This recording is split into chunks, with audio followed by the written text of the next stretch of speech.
नाज़रीन, आज की इस बड़ी डेवलपमेंट ने एक बार फिर पूरी दुनिया में एक हलचल सी पैदा कर दी है, क्योंकि ईरान और अमेरिका के दरमियान जो कशीदगी चल रही थी, वो अब एक ऐसे मरहले में दाखिल होती हुई दिखाई दे रही है, जहाँ हर तरफ बेयकीनी, हर तरफ सवालात और हर तरफ एक गैर वाज़िया जो सूरत हाल है वो मौजूद है। आखिर हो क्या रहा है यहाँ पे? क्या वाकई मामलात बेहतरी की तरफ जा रहे हैं, या फिर ये सब एक वक्ती वक्फा है? यही वो सवाल है जिसका जवाब आज हम तफसील से तलाश करने की कोशिश करेंगे इस वीडियो में। लेकिन इससे पहले कि हम आगे बढ़ें, आप सबसे एक गुजारिश है, अगर आप हमारे चैनल पे नए हैं तो सब्सक्राइब ज़रूर कीजिएगा चैनल, और बेल आइकन प्रेस कर दें ताकि हर अपडेट आपको बर वक्त मिले। और कमेंट सेक्शन में आपने अपनी राय ज़रूर देनी है, क्योंकि आपकी राय हमें कंटेंट बेहतर करने में मदद देती है। अच्छा नाज़रीन, अगर हम बात करें, सबसे पहले अगर बात करें इन फैक्ट्स की जो मुख्तलिफ बैनुल-अक़वामी ज़राए से सामने आ रहे हैं। अगर हम बात करें रूटर्स, एसोसिएटेड प्रेस यानी AP की रिपोर्ट्स के मुताबिक ईरान और अमेरिका के दरमियान जो गैर रस्मी मुफाहमत या सीज़ फायर जैसी सूरत हाल बनी थी, वो अभी भी मुकम्मल तौर पर मुस्तहकम जो है वो नहीं है। दोनों तरफ से बयानात में नरमी भी दिखाई गई, लेकिन कुछ मुकामात के ऊपर सख्ती भी उनमें आई, और यही चीज़ है जो इस पूरे मामले को मज़ीद पेचीदा बना रही है। रूटर्स की एक रिपोर्ट के मुताबिक अमेरिका की कोशिश है कि ईरान किसी वाज़िया और जामिया फ्रेमवर्क के तहत मुज़ाकरात की तरफ आए, जबकि ईरान ये मौक़िफ़ इसमें रखता है कि पहले इक़्तिसादी दबाव, पाबंदियों के जो मामलात हैं उनके ऊपर संजीदा पेशरफ़्त नज़र आनी चाहिए। नाज़रीन, इस हवाले से AP का ये कहना है कि ज़मीनी सतह पर एतमाद की कमी अब भी सबसे बड़ा मसला है, और यही वजह है कि कोई भी बड़ा और हतमी मुआहदा फ़िलहाल मुमकिन नज़र नहीं आ रहा। अब इस खबर में कितनी सदाकत है, इसको भी समझने की कोशिश करेंगे, क्योंकि ये वो वक्त होता है जब हर खबर एक से ज़्यादा ज़ाविये या उसके मतलब डिफरेंट डायमेंशंस होती हैं, डिफरेंट एंगल्स होते हैं, और हर मीडिया हाउस अपनी फ्रेमिंग में इस हवाले से बात कर रहा होता है। लेकिन असल सवाल ये है कि क्या वाकई ये कशीदगी कम हो रही है, या सिर्फ वक्ती तौर पर हालात को रोका गया है? देखिए, इसमें अगर बात करें हम BBC की या न्यूयॉर्क टाइम की रिपोर्ट्स की, तो अगर इनको देखा जाए तो वो पूरे मामले को टेम्परेरी स्टेबलाइजेशन कह रही हैं, यानी हालात बेहतर ज़रूर हुए हैं, लेकिन मुकम्मल तौर पर अभी भी मुकम्मल हल से अभी भी बहुत दूर है। इसके अलावा अगर हम बात करें फाइनेंशियल टाइम्स या द इकनॉमिक्स की, तो उनका जो इसके ऊपर नुक्ता नज़र है वो भी इसके ऊपर मुतफ़िक नज़र आते हैं कि खित्ते में ताकत का तवाज़ुन अभी भी गैर यकीनी, और दोनों फ़रीक़ैन एक दूसरे की सलाहियत और रद्द-ए-अमल को मुसलसल इवैल्यूएट कर रहे हैं। अच्छा नाज़रीन, इसमें हमें ये मुश्किल ही लगता है कि इस वक्त कोई फ़ौरी और मुकम्मल हल निकल आए, और इस वाले से मेरा नहीं ख्याल कि सिर्फ चंद मुलाकातें या चंद बयानात से ये पूरा मसला हल हो सकता है। इस वाले से अगर मैं बात करूँ, इससे पहले भी हम इसके ऊपर आपको बताते रहे, जो भी इसमें अपडेट्स होती रही, तो इसका मसला सिर्फ सफारतकारी नहीं है, बल्कि इत्मीद का बहरान भी है। अच्छा नाज़रीन, अगर हम इलाकाई ज़ाविये की बात करें या इलाकाई एंगल से देखें, तो अल जज़ीरा या TRT की रिपोर्ट्स में ये कहा जा रहा है कि खित्ते के कुछ अहम ममालिक एक गैर रस्मी मीडिएशन रोल अदा कर रहे हैं, ताकि कशीदगी मज़ीद ना बढ़े। जैसा कि पाकिस्तान, अब पाकिस्तान तो ख़ैर अब ऑफ़िशियली इसमें कर रहा है, सारी जितने भी जो मुज़ाकरात में जो सालिस वाला किरदार है। तो अगर हम इस वाले से बात करें, तो यहाँ पे मुतवाज़न जो है सफ़ारती पोजीशन बनाई हुई है पाकिस्तान ने, बातचीत के ज़रिए सारे मामलात हल करने की कोशिश की जा रही है। बाज़ इलाकाई ममालिक इसमें समझ चुके हैं कि अगर ये तनाव मज़ीद बढ़ता है, तो इसके असरात सिर्फ 2 ममालिक तक महदूद नहीं रहेंगे, बल्कि पूरे खित्ते की मईशत, सियासी सूरत हाल इससे मुतासर हो सकती है। इसलिए सफ़ारती सरगर्मियों में इज़ाफ़ा देखा जा रहा है। अब अगर हम दूसरी तरफ देखें, यानी अल्टरनेटिव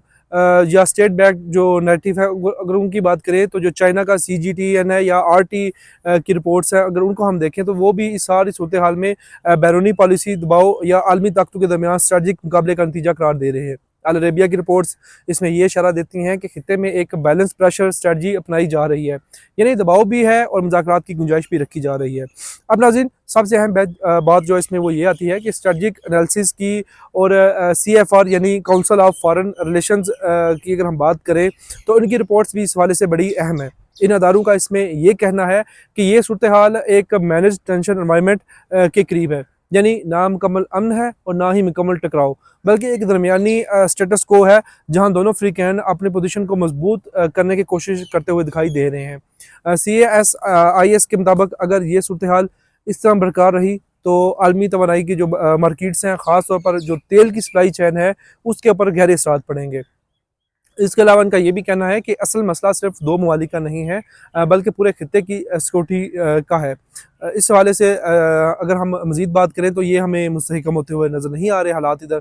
लेकिन इसमें देखना ये है नाज़रीन कि इस अगर बात करें तमाम रिपोर्ट्स में, वो एक मुश्तरका बात जो नज़र आ रही है वो ये है कि कोई भी फ़रीक मुकम्मल एस्केलेशन में नहीं जाना चाहता, ना अमेरिका, ना ईरान, और ना ही इलाकाई ताकतें। लेकिन मसला ये है कि इत्मीद की कमी के ऊपर पेशरफ्त को, इस जो भी पेशरफ्त होती है वो उसको रोक देती है। यही वो पॉइंट है जहाँ सूरत हाल बार बार वापस उसी जगह पर आ जाती है।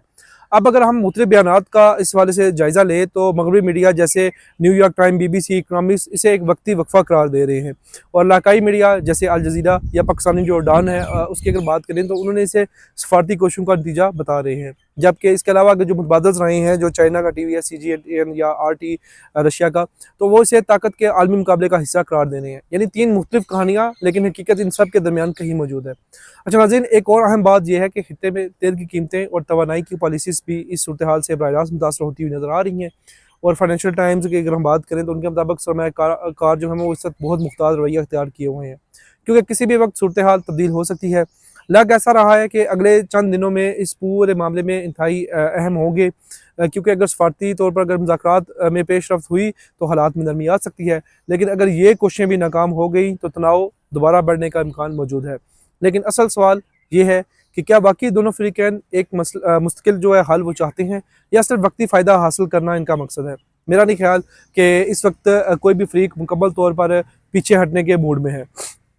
बल्कि हर कोई अपनी स्ट्रैटेजिक पोजीशन को बेहतर करने की कोशिशें करता हुआ नज़र आ रहा है, और यही वो चीज़ है जो इस पूरे मामले को मज़ीद पेचीदा बना देती है। आखिर में अगर हम इस सारी बात का अगर खुलासा करें तो सूरत हाल कुछ भी हो, एक तरफ सफारती कोशिशें जारी हैं, दूसरी तरफ इत्मीद का बहरान मौजूद है, और तीसरी तरफ आलमी ताकतें इस सारी सूरत हाल को बड़ी करीबी से मॉनिटर कर रही हैं। ये सूरत हाल बहुत अहम हो सकती है, क्योंकि इसके असरात ना सिर्फ खित्ते बल्कि आलमी मईशत और तवानाई मार्केट के ऊपर भी बराह रास्त पड़ सकते हैं। इस वाले से अगर मज़ीद बात करें नाज़रीन, तो अभी भी वक्त है कि मामलात को मुज़ाकरात की तरफ लेके जाया जाए, क्योंकि अगर ये मौका ज़ाया हो गया तो फिर हालात जो हैं वो मज़ीद पेचीदा हो सकते हैं। लेकिन हतमी नतीजा इसमें क्या निकलेगा, ये आने वाले दिन ही वाज़ा करेंगे। आखिर में आप सबसे एक बार फिर गुजारिश है कि अगर आपको ये वीडियो पसंद आती है, ये तज़किया पसंद आता है, तो वीडियो लाइक ज़रूर कीजिएगा, चैनल सब्सक्राइब करना मत भूलें, और कमेंट सेक्शन में आपने अपनी राय ज़रूर देनी है, क्योंकि आपकी राय जो है वो हमें अपना कंटेंट बेहतर बनाने में मदद देता है। मिलते हैं नेक्स्ट किसी वीडियो में किसी नए टॉपिक के साथ, तब तक के लिए अल्लाह हाफ़िज़।